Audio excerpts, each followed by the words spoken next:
out of this particular section here. You have a point where you say, recalling principle 3 concerning objective evidence, that clarity is a merely subjective criterion that depends on the perspective and acuity of particular observers.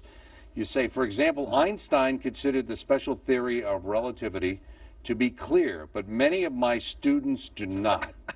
Why did you point that out? Well, here's the point. You know, in several cases, the Supreme Court said it didn't know when human life began. And so, in other words, it was a problem of ignorance.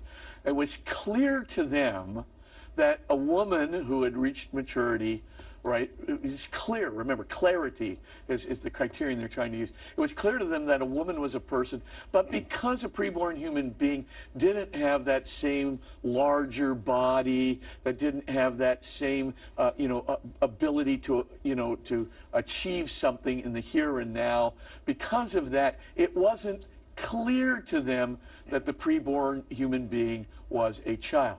And what I'm saying is the clarity criterion is only as good as the subjective observer of that clarity.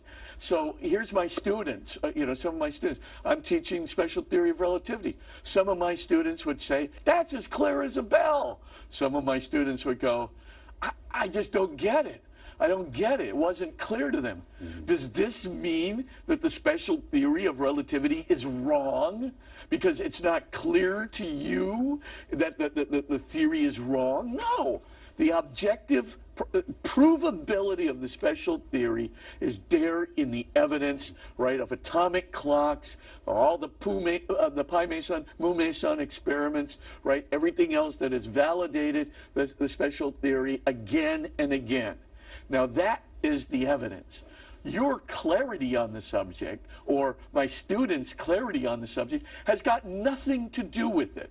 So why did the Supreme Court in Roe versus Wade use that criterion?